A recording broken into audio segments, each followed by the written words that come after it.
Hello everyone, and welcome to the seventh session of the webinar of the Research Facility on Inequalities.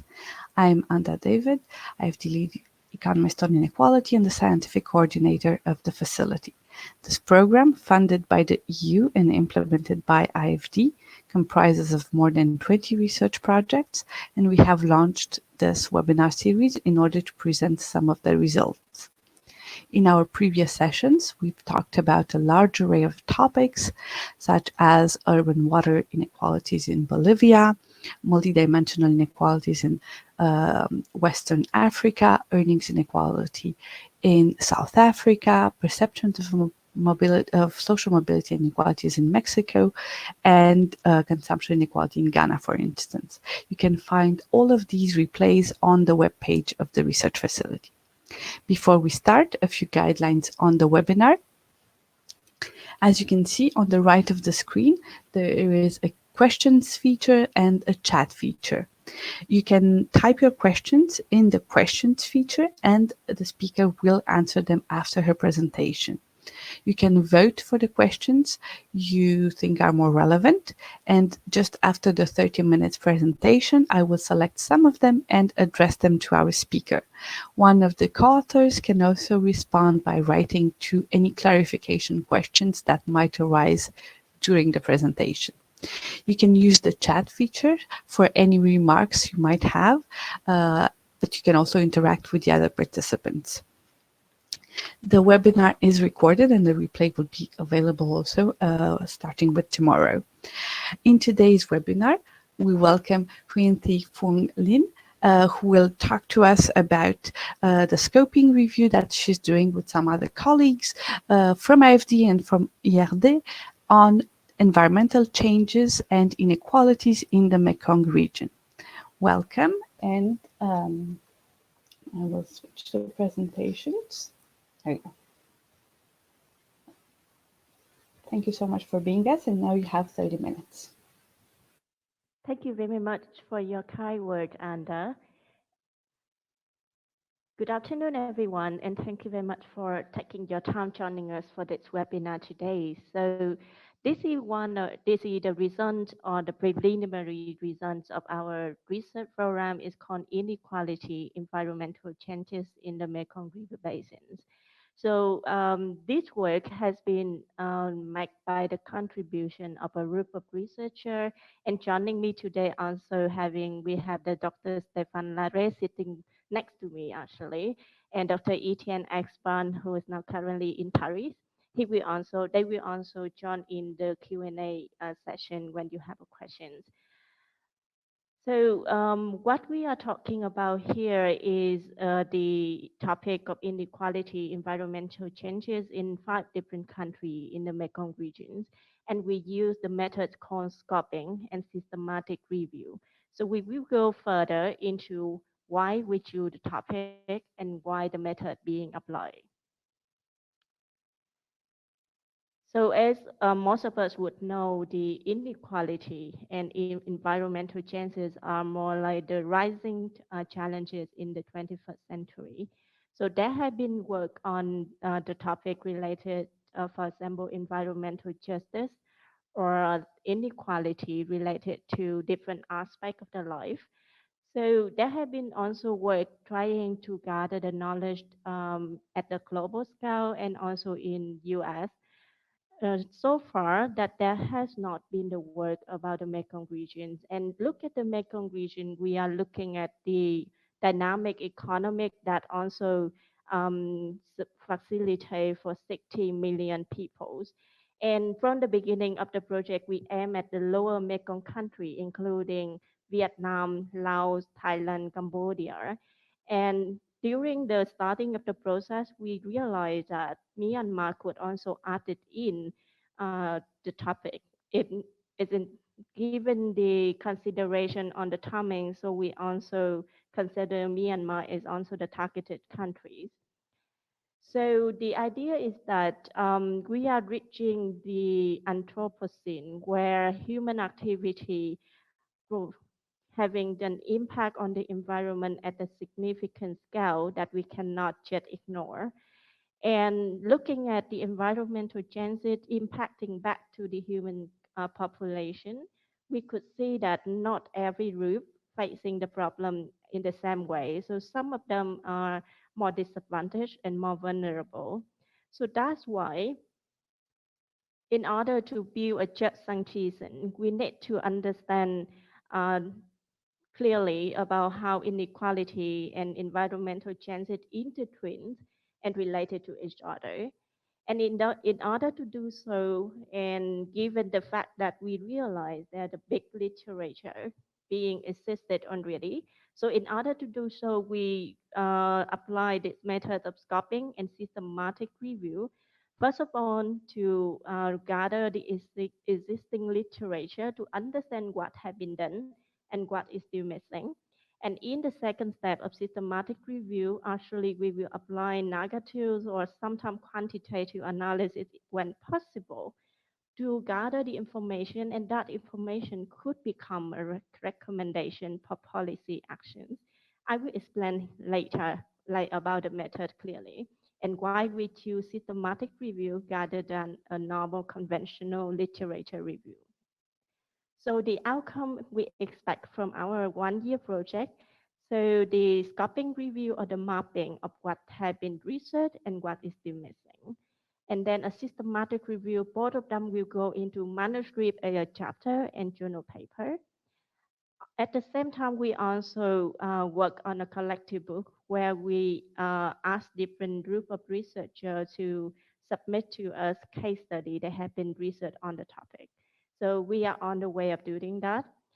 And this project, one of the key thing is also to exchange the knowledge. It's actually conducted in our first kickoff meeting where we have experts from different countries, from the regions, joining us.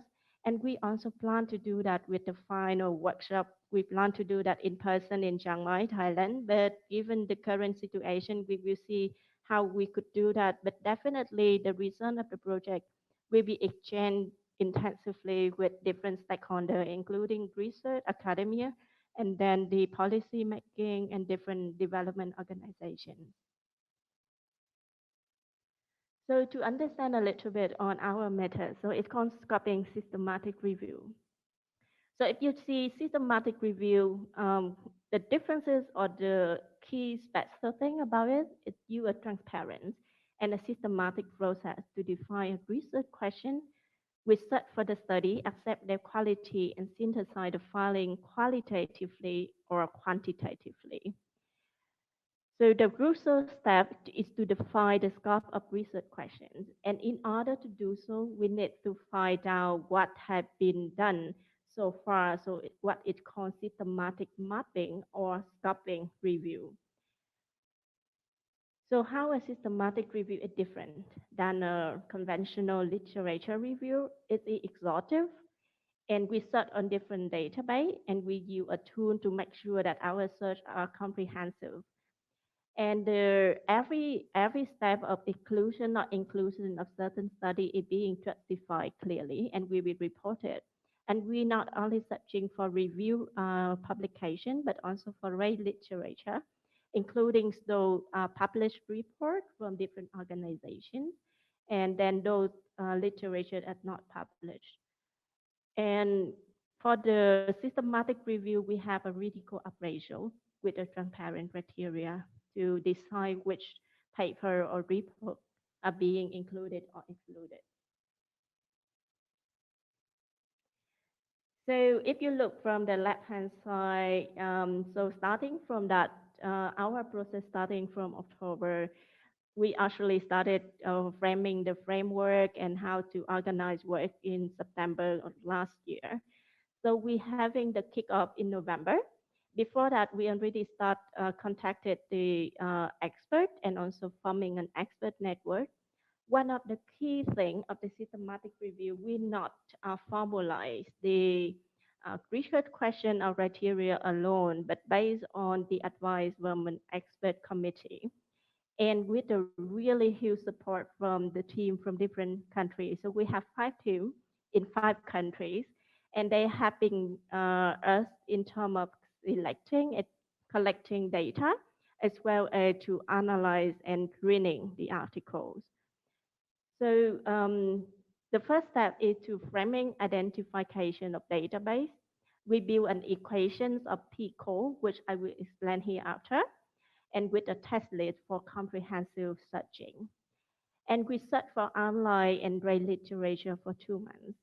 And later on, we have more than 15,000 of items being stored in Zotero, a reference program. And there we started with the screening process. So the starting point, we start with the title screening by reading the title. And the next one is the abstract reading. So this step has been done by 3 reviewers, including me, Stefan, and Etienne. And after this process, we have 7 articles left. And we're entering the full text screening at this stage. So at that moment, we decided to start also the systematic review because we realized one of the emerging topic and really important from our database that we could see it related of the land tenure related to inequality when it comes to environmental and water and land changes and degradation in the region. So when this process started, we do 2 kind of parallel work, but the nature of it is reading the full text and to decide which one will be entered into the next process and which one should be included. The set of criteria are similar, except one thing, like the systematic review will include criteria related to the quality of the work. So we also judge whether the work having a bias or the analysis is having academical um, reliable. So we expect the process is up to 9 months and with the results of papers, manuscript, and the collected book. So I mentioned before what we call PICO. So P here stands for population, E exposure, C comparator, and O outcomes.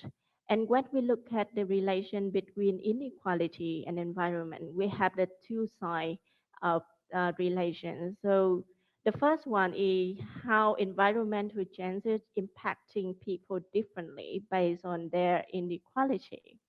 And the second one is how inequality shaping the environmental changes or shaping the effort for conservation of the environment. So if we look at the first relation, like environmental impacting the inequality, so we have the population here are the human populations. So sorry, the text is a bit small, but we could see the population here, we group them into different groups to trying to wrap like urban, rural, the poor, the rich, and beneficiaries. And then different group of people like women, children, farmers, elderly, the group of like ethnic group, and then the hill farmer, forest people, downstream, upstream, they are all included. This set of keywords will be used for data searching and have been discussed thoroughly with our expert in a lot in our kickoff meeting. So in terms of exposure, we have different environmental changes linked to land, agriculture, air, water, climate, ecosystem, and forest as well. And when it comes to comparator here is very important element when we come to the full text screening. So whenever there is a comparison between different group of people, over there is so the inequality, how different being affected differently by the environmental changes. So the outcome are is inequality should be about the outcomes and how the people being affected is their livelihood being insecure, land tenure being insecure, injustice in terms of access to resources, so things like that. So the list is quite long, and we actually entering this list and using this PECO and equation filling to the database for searchings and also for rate literature searching. The database set being carefully recorded, and we have been, like mentioned before, working in 5 teams in 5 different countries. So this is our report so far. Like after 2 months searching, we had 18,000. And then, like I mentioned, we had about 14,500 after duplication remove. We entered the title screening and we have 13,000 left, more than 13,000. And with the abstract screening, by reading the 13,200 abstract, we had 7,300 left for the full text screening. So at the moment, when we choose the questions on land tenure and right related in this relation, so we had like almost 2,000 items extracted. So that we move directly for the systematic review. And we also have the set of data related to media posts like blog post, newspaper, magazine. So 800 of them are being moved to a different folder for a separate analysis because they do not stand um, kind of like equally when we have the criteria for academia work. So at the moment, we are working with the 7,000 of full text, and what I'm going to present here is the criteria of the full text screening. Actually, I could show you the Excel sheet, but it is too long to show it. So what we will be trying to extract from the work by reading it, and then we try, and then by this criteria, we will decide for inclusion and exclusions. So we have the general information, the title, the author, bibliographic information, and then we have that population exposure and outcome. And then, like I said before, we have two side relations. So the first one is the human population being affected by the environment. And the second, the reverse one, is how human activity or human behavior, their capitals, are actually shaping their behavior toward environmental conservation or their capacity to adopt to certain sustainable practice. And then we also have a list of study type and design details on how the work have been doing. And at the end of that, if you see in the green color, we have the comparator matching, effect modifier. Those ones are actually the criteria to judge the quality of the work, and that will be applied only in the systematic review, like those 2,000 items related to land tenure. So just to go a bit deeper into what I mentioned on that land tenure right topic, we pick up as the systematic review. Beside our scoping review on different topics related to environment inequality.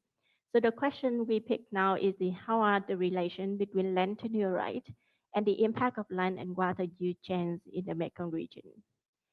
So critical appraisals will be built, and the list you saw before that is called critical appraisal. And the article will be screened by Funtech 8940.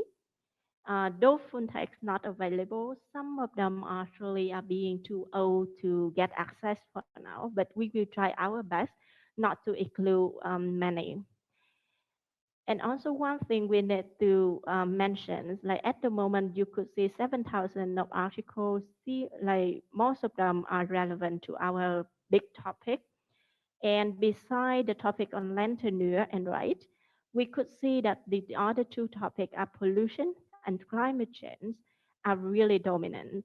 So based on our resources so far, we could also focus the first one on land tenure right, and we also have the plan to in another ongoing project in Vietnam, it's called GEM project.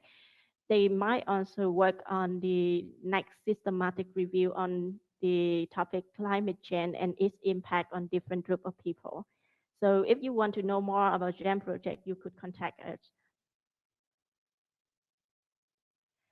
So what I'm presenting you here is some result based on the work in progress. So far, we only managed to do one third, almost only one third of the screening. So 1,000 1,251 is I pick up here to make this analysis. And then out of 1,251, we have 499 items being included. We exclude almost 600, and then 167 is we cannot access to the full text. So far we have in this group of work, we have the majority of them are journal article. The next group are report from development project and from NGO as well, and from governmental agency. We also have work as chapter, book chapter, and thesis, and then conference paper, and some other is the unpublished or other type of publication.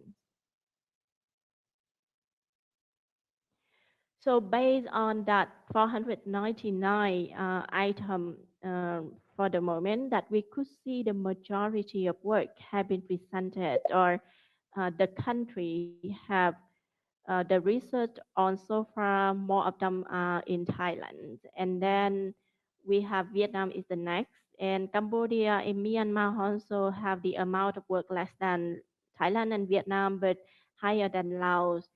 Um, this data will evolve, but so far, like based on what we have been working on this database, it is really having a significant domination of work in about Thailand and Vietnam.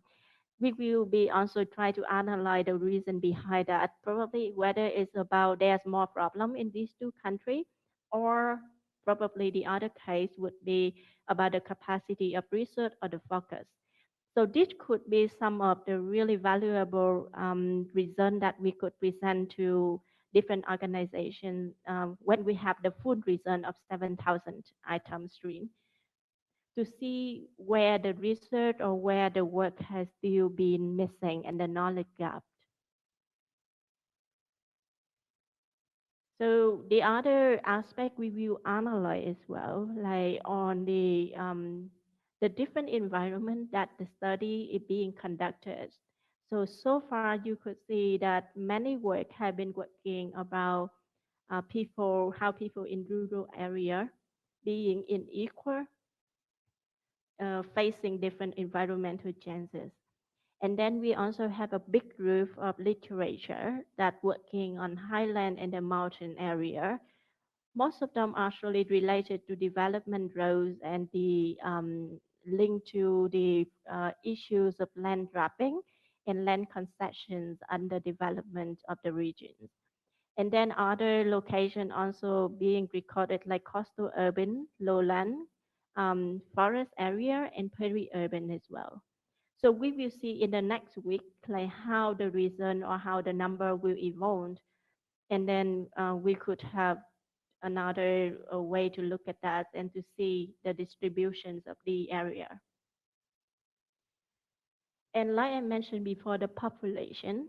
So far, based on our 500 work, based on our like 500 screening, so we see the majority of work are talking about smallholder and farmer being affected by the changes. So that actually link pretty clear to how the rural area being presented more than the other area. And then the poor are also presented more. And then when we have the term human in general here, that explains those like vulnerable group that's not really talking directly to certain group like women or children or the poor, but it's more the group of people being affected, for example, by climate change in the Mekong Delta of Vietnam. So they are like own the community. And we also see the women group and ethnic group in the highland also having more work or research focusing on those. And majority of them, I could say now, is in the highland of Thailand. And then we have the representations of work about children, worker, migrant, and then refugee. We also have the key term here, non-citizenship, because it's also one of the topic being reflected by experts in the region that one of the problems facing in Myanmar and Thailand. So we will see, because at the moment so far we do not reach that group of data yet. So before jumping into this relation between the environmental changes and their impact, um, sorry, the connection. Okay. Yeah, so I would like to show you before the list of them. So I actually putting the environmental aspect into the vertical line, where we have the different aspect would be related to land, like land reform, land grabbing. National park protected area is also one of the keywords. Concession, land mine as well. And then we have water related environmental changes, and then agriculture, air, mining as resource extraction, pollution, arsenic, and pesticide, and other toxic chemicals. And then we have the forest related keyword and biodiversity, climate change, and the disaster. I put natural, but it's like some of the disaster are human made as well, like landslide and the health issue related. So we actually adopt the One Health approach to include the organism that causing the problem to different peoples and different people like women, elder, children, and some like worker refugee. They are facing more of the problem than the healthier than the other group of people. So inequality in this case are being reflected clearly. Then when we come to the outcomes or the impacts of the environment on the human population, so some of you might question like how the inequality reflected in here. So in here, when we see an impact of, for example, on health issues, and then over there in that research, when we screen, is always appear as the comparator aspect.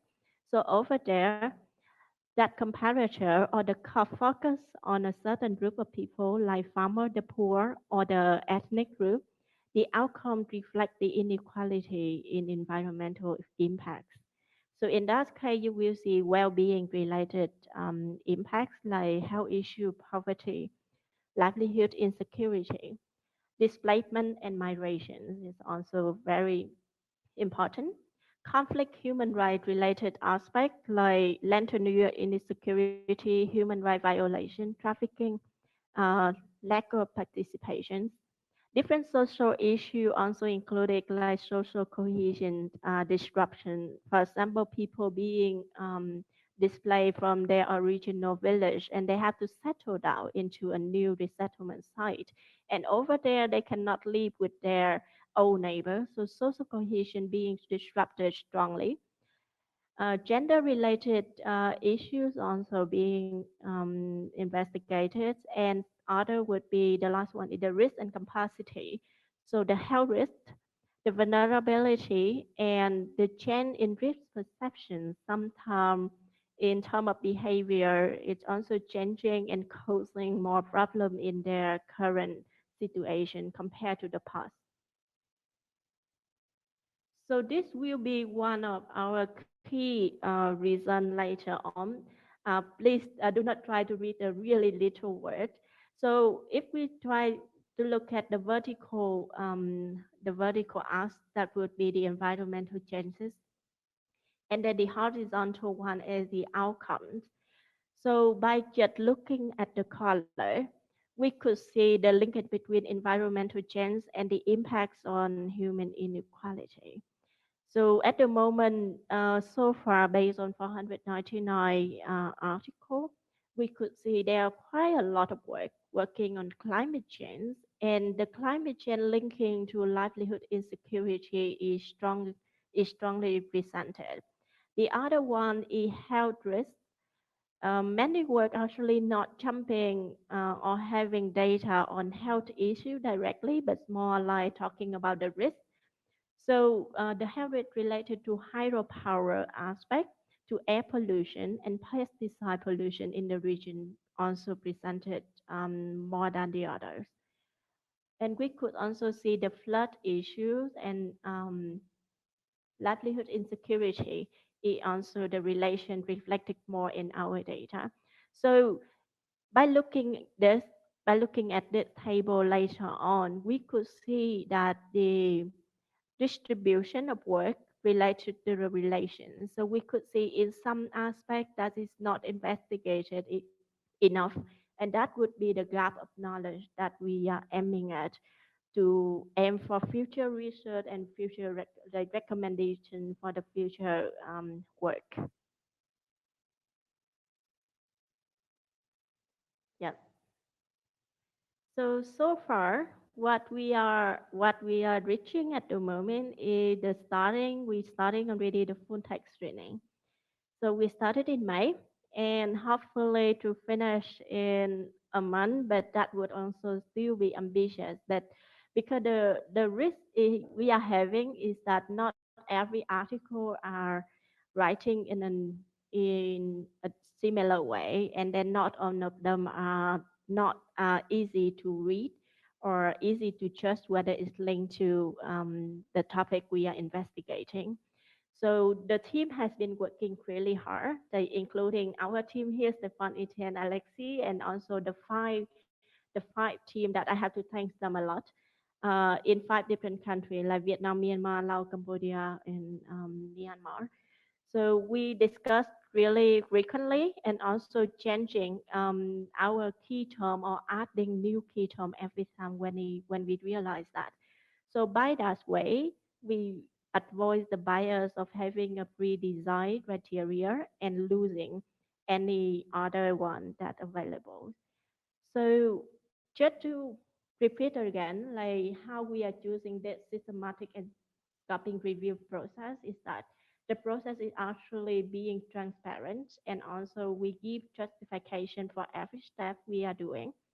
So hopefully the result will give a really comprehensive and we are trying to be exhaustive, but we know that it's not because there could be if we spend more time on searching for database we could have more, but of course we have tried our best and having that like 14,500 items.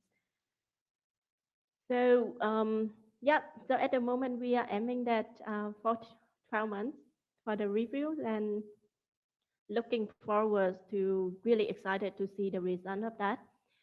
So thanks a lot for your participation for today and listening. And any questions or considerations or comments, please send us an email. Thank you so much for your presentation. Please leave your camera on. Yes, thank you.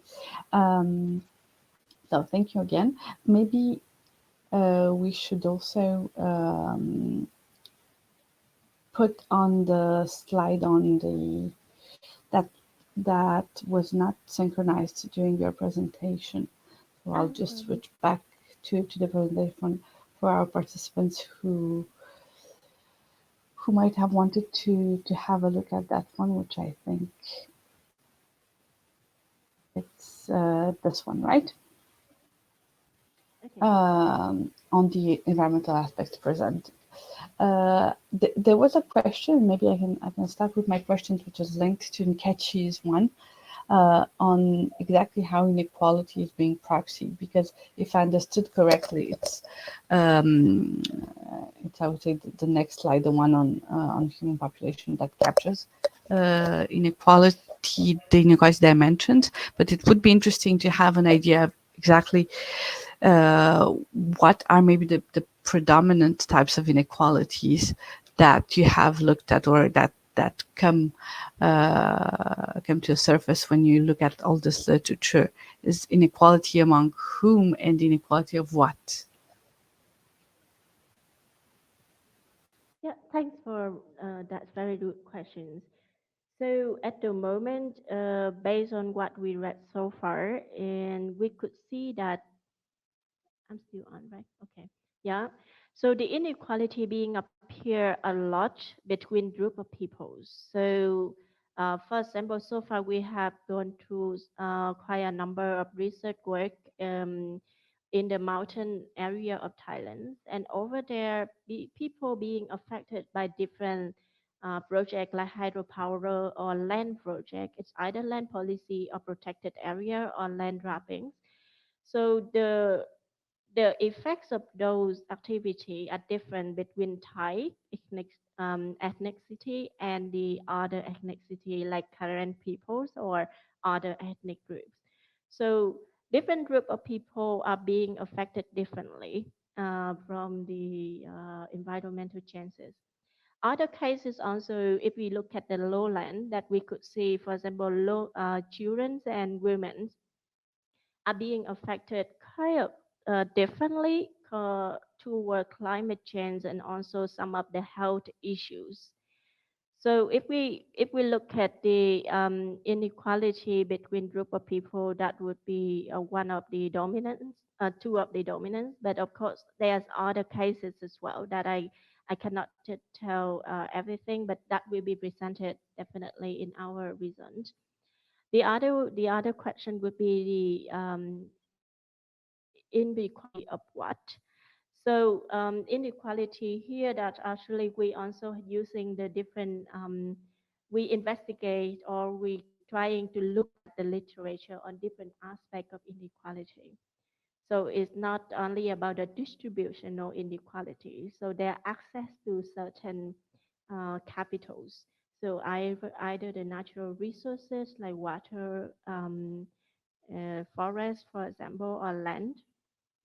And then also we have the inequality linking to their it's kind of like politicized, like lack of their right in voicing into public um, uh, consultations or like the lack of participations of inequality. And then the geographical one that also mentions about their group of people, whether it's a rural or urban people are facing differently to the environmental changes or their identities, like either they are ethnic group or either they are more like the poor or women's at their identity, or one of the key terms I mentioned before, the non-citizenship that related very much those refugees that cannot have those access. So the inequality of what that actually they are intertwined between different aspects of them. So it's not only their access, but some other aspect also come back to shaping their access to the resources as well. Great. Thank you so much. And also, I invite Etienne Espagne, who's one of the co-authors and who's online. If you would like to add anything else, please feel free to turn on your camera and microphone. Well, hi everyone. No, I think Lynn perfectly summarized the variety of definitions of inequalities that we try to take into account. So it's very wide, and the difficulty is really to present the results in a comprehensive way at the end. You've seen the table. So from that table is a gold mine, will be a gold mine really. But then we have to spend a lot of time, I think, discussing this table, the different aspects, where really the gap in the literature are. And actually, it's not completely clear yet that the white cells amount to a gap in literature. So we have to be careful also, because maybe there is no sense in tying together or linking two keywords, in the one in the environmental side and the other in the inequality side. And so if it's white, it can also be that there is no sense in analyzing that aspect. So we will be very careful in analyzing this final table, but this final table really summarizes the scoping review part and is really a goldmine for future research and future systematic reviews, more targeted. And we will just give one example of such a systematic review through the question of land rights and land tenures. And I had a question also linked to the specific table because you've partially answered it. But I think that one thing that arises is, are the areas with few or no studies just areas in which there haven't been studies done, or is there actually a lack of relevance? And how do you distinguish between maybe this lack of studies, the lack of how you put it, of sense of having this cross, and also the lack of relevance from a policy or a citizen's point of view? Lynn, you want to answer, or I can discuss that as well, no problem. Okay, so as I said, we will have to be careful, but I think that um, just the results of this scoping review are interesting by themselves. So we can identify places where there are many studies and places where they are known. So it's already an information. And then, okay, it's an additional, let's say, layer of analysis to say where there are no studies. That's because it's irrelevant. So maybe we will discuss that with the scientific committee, or because there is a gap in research really, and it will appear clearly in the table. But in terms of the scoping review, it stops just there with the full table and the differences in colors. Then we can add this additional layer of analysis, but it will be let's say out of the very formal methodology that we have to employ for the scoping review. Can I ask you that? Thanks a lot, Etienne. That's pretty clear. And one of the things we have to mention, like in our criteria for scoping, that we actually accepting papers and work that not only having direct analysis to our topic, but also when they actually touching the topic at a marginalized levels. So in that way, we actually analyze the article at the scoping level as inclusions, but when we come to the systematic one, they are not. So of course, when you mentioned about the relevance of the work to our topic, definitely at the scoping level, we are more easy yet to put that. And then in the systematic review, we will analyze the quality. And in that case, our reason for the systematic reviews will be more restricted to certain quality of work, and also having the bias to those work more related to academia than those reports from the civil society. Yeah, thank you so much. So I know if our participants have any questions, feel free to type them in the questions feature. I also had a question a little bit related to one of the results that you showed. Because when you were talking about the countries, and you showed that there was a concentration of the studies on specific countries, and you were wondering about whether it was about research capacity, but I would also add a question on actually who does the research. And I think what would be interesting to know is not only if there's a research capacity, but also the research articles that you see, if they're done by local researchers or more by outsiders. And I don't know if you have this type of information.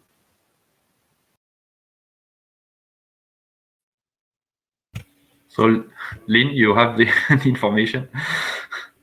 Yeah. That's a really the interesting point. We also having that by talking about like different type of publications. So we already have the data about like what research has been done by what group of people, like academy or development or NGO. But that could be also a good point to go further to see. But there is also a risk. We will consider that definitely. But there will be case that research being collaborate between uh, what you call people from outside and then people from inside the country. But also there's another risk. There are foreign researchers being based in the region for 10, 20 years. And in that case, it's really hard to tell that they are outsider. But that's a good point that we also extract from our data later on. Thank you so much. And I think there's a question on if you are familiar with the Lovepath repository in Laos. If you guys have looked at that. Excuse me, I did not hear that. In the chat, we have one of our participants, Anthony Zola, who asked a question on whether you are familiar with the Lao Fab repository in Laos. Yes, thanks to one of the partner from Stefan Larre network that we actually look at Lovepath and another database from Myanmar as well. Yeah, we did. Okay, great. So I would In guess the answer is you're very familiar with it. Yeah, and also, of course, in this presentation, I did not put down the list of where we did the search, but in our report or our paper, we will do that. So we actually explore quite a lot of like online database, plus the website of different organizations, and like you said, Lovepath database and those things like that. But of course, we try our best, but it's really hard to tell that it's exhausted or 100%. We cannot do that. We cannot say that, but yeah. Okay, thanks. And again, I also had a question on one of the graphics you shows on, for instance, the farmers and smallholders, because I was wondering, how do you interpret such a result? Is it they're more impacted by environmental changes, or are they just more studied in the literature that you've reviewed? There are more study about farmers, smallholder being impacted by different environmental changes, not only climate change, but also those aspects of land issues, like smallholder in the mountain area, for example. When it come into displacement and resettlement, is it harder for them to get into the process of consultation? First of all, the lack of participation, and another one would be how to resettle later on after the event. So that are the two examples, but other would come as well. Yeah. Okay, so in general, the type of results that you could draw would also be, for instance, which are the shocks that impact most a certain category, right, of people. Um, Sorry, the Yeah, voice. Yeah. I was wondering, like, one of the results then that you could also come up with at the end of the project is also, uh, who are the categories that are most impacted by different types of shocks, right? Exactly. Not only who are those that are most studied. Yeah, yeah, of course. But then there is actually, we are based on the literature that being researched. So we actually focusing on the group of people being research related to certain environment impact. And of course, we are trying to put our analysis in the scoping review, not only on the group being the most uh, presented in our literature, or we could say the most impacted, or but we of course we also focus on the other route. Like even now we see the group of non-citizenship is not presented so far, but I know that there is a kind of extreme impact on that group people presented in different literature. So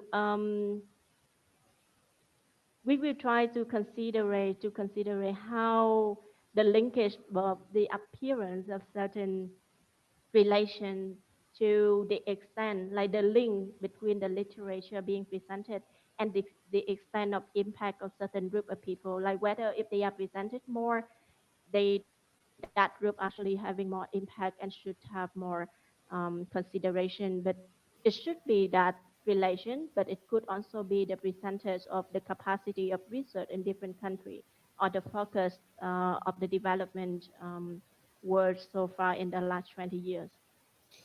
But I think this is something important that maybe you should also like to figure in your report on how do you actually discriminate between these various interests, and how research is also driven by, as I say, institutional interests, maybe, and how this could actually change your findings.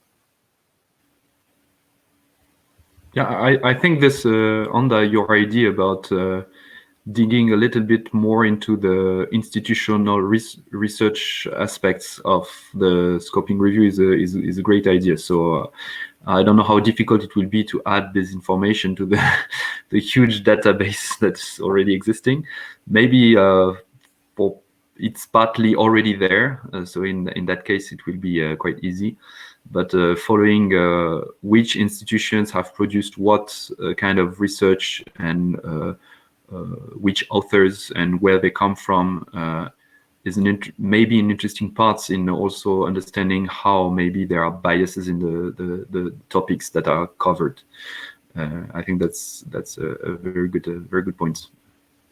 I think there is another question. Yeah.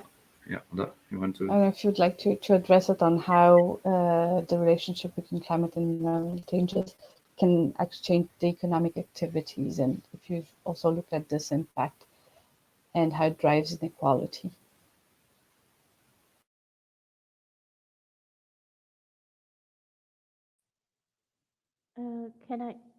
Can you repeat that again? You have the question in the... I say that. I say that. Yeah. Okay. In the chat feature, on how do you examine the inequality in terms of relationship between climate and environmental change and the change in economic activities. So how does environmental changes, how do they entail structural changes in the economy, and therefore this repercutes into changes in inequality? We actually came across some of those work talking about like how climate change and environmental change are actually initiating or contributing into the migration of people. That would be one of the aspects so far that I could see. The term in terms of like economic activity, actually some of them are being as the drivers of environmental change as well, if we see it differently. So the urbanizations or economic growth in in the regions have been one of the big drivers, and that actually driving either the environmental changes that will impact the people, or the other way would be actually shaping the different conditions of the peoples. And then with that different conditions, we define it as the capitals of that group of people. It will bring them into a different level of impact when it comes to environmental change.